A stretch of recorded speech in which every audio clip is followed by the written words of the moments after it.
Good afternoon, Internet. Good afternoon. Eric Arnold back on the air here in his sports farm, May 27th, 2020. It's Wednesday.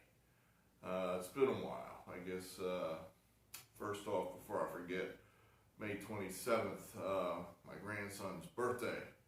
He's 12, so happy birthday, Aiden. I'm sure it's an exciting day for you. And now you're famous. You're on the internet. Somebody said happy birthday to you. So there you go. And remember, all you gotta do is push that button there. That button that says subscribe. Doesn't bite you. Doesn't cost you nothing. You just hit subscribe, and then that, well, it really gets you nothing else other than that. Nothing. It helps me.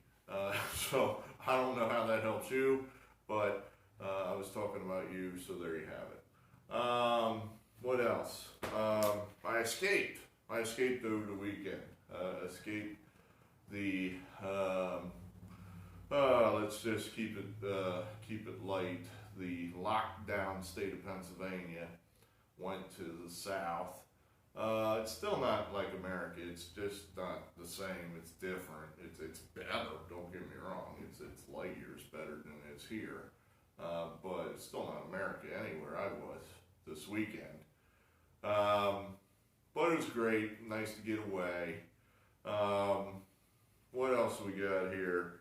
I guess we're, marching through our 30-team preview of the MLB, and it just, they have not yet decided they're playing. I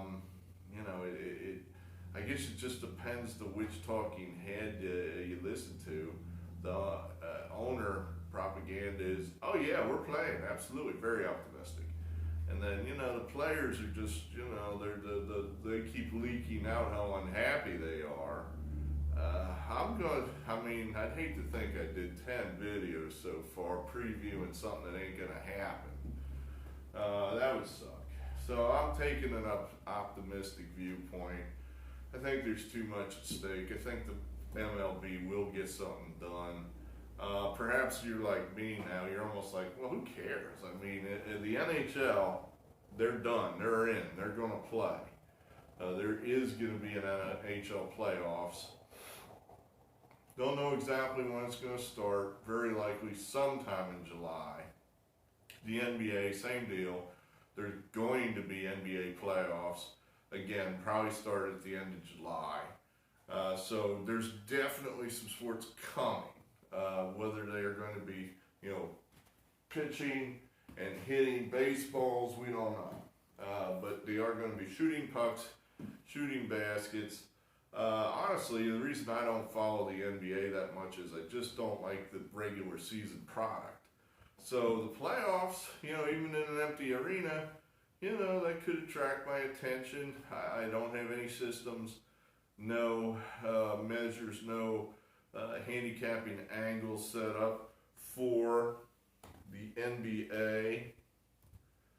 I got a new computer. That's another thing that's been taking up all my time. And I haven't yet set the damn sleep settings such that I guess it comes straight from the Dell factory and it shuts itself off after like 30 seconds or something. So I gotta change that. Anyway, what else? I saw that there's that Roy Halladay documentary. That's, I think, Friday. That's cat. There should be, that should be interesting for us in Philadelphia. He was in town for 4 years. So I'm interested to watch that. Another documentary I've been watching is the Grant, Ulysses S. Grant documentary on the History Channel.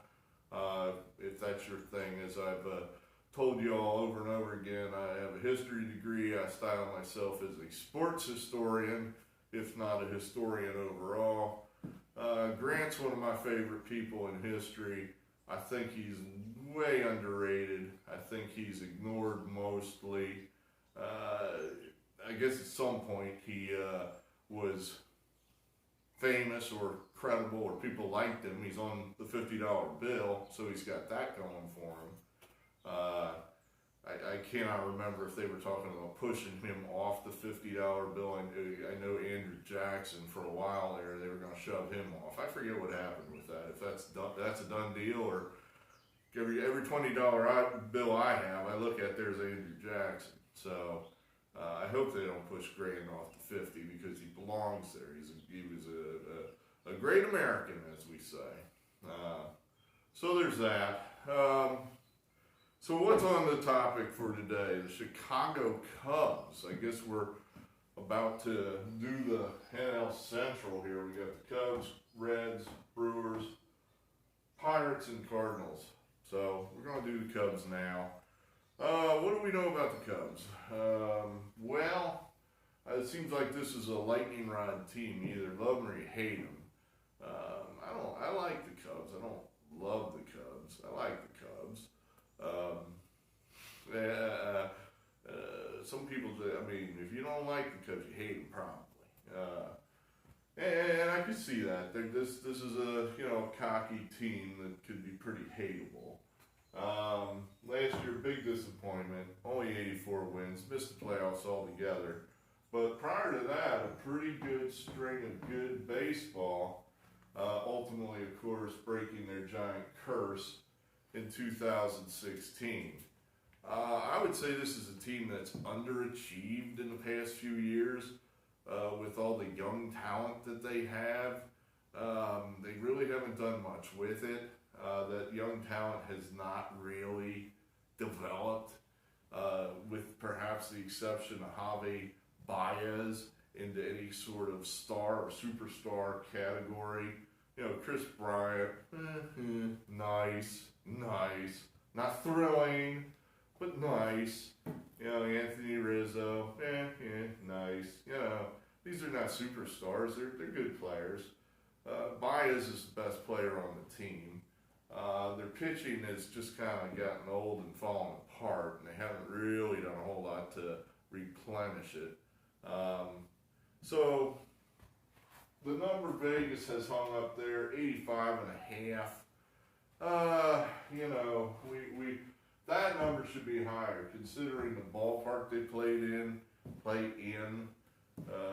Who knows where they'll play this year, but 6th in the National League in that little bandbarks of Wrigley Field, they should be scoring a lot more runs than that. So they had a down year offensively. Runs against 4th, that's not bad. They don't catch the ball very well. I've seen a lot of Cubs baseball. They play pretty crummy defense.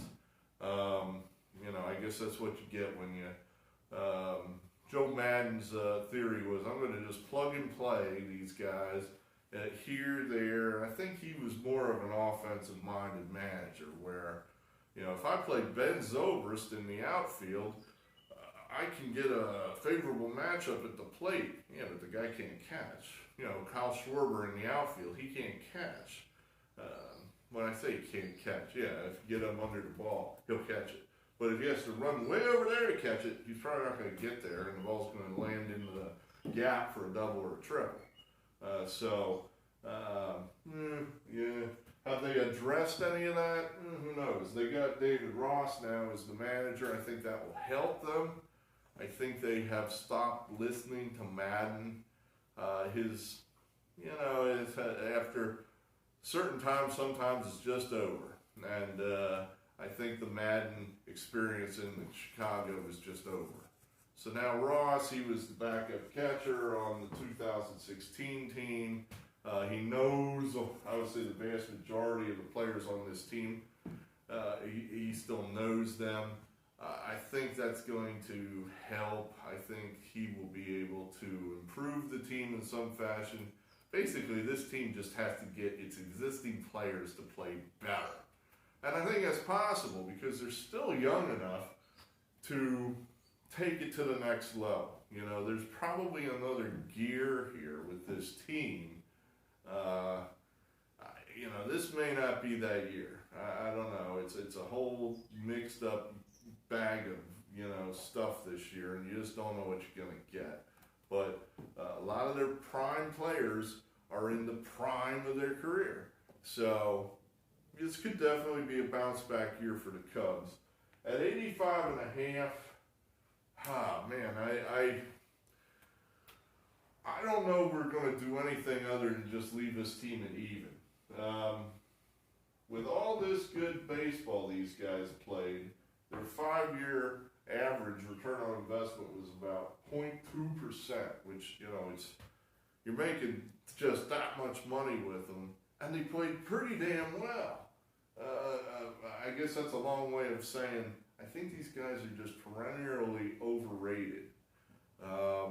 And even though I kind of feel positive about the team going into this year, the number's low enough that I think you can feel positive about them.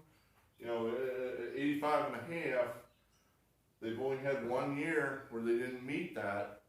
Even if they come over that, I don't think you're going to get some blowout return on investment. I think you're going to pay a premium with the Cubs all year long. So we're going to just leave them as is. I think this team that could be in the mix, certainly for the playoffs. Who knows if they get some of their starting pitchers, have breakout years. Say Jose Quintana turns into a pseudo ace. They get a good, healthy half a year out of Yu Darvish. That would help them. Kyle Hendricks, he's a solid citizen. I think they could pencil him in pretty confidently for 100, 150 innings. John Lester, he needs, is it over for him? Probably not. He probably has one more good year in him, and maybe this is it.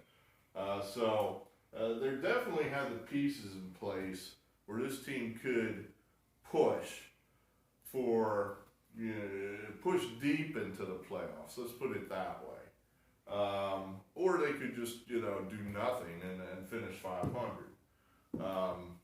I think, like I said, you're going to pay a premium. I don't know, I'd be all that excited to go out and bet Cubs, Cubs, Cubs. So that's what I think. What do I know? That's all I got for you today. Like I said, I'm out of practice here, so I don't know exactly what to talk about at the moment. Maybe we'll think of something tomorrow. I think what we're going to do tomorrow would be the Reds.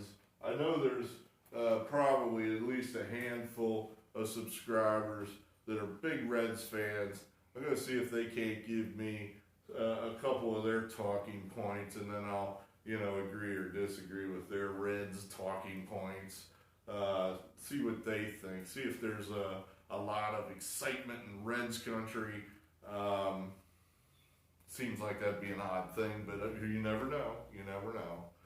All right, so for today, Eric Arnold, that was the Cubs, and we'll talk to you probably tomorrow about the Cincinnati Reds. Thanks for being here. Like, subscribe. Goodbye.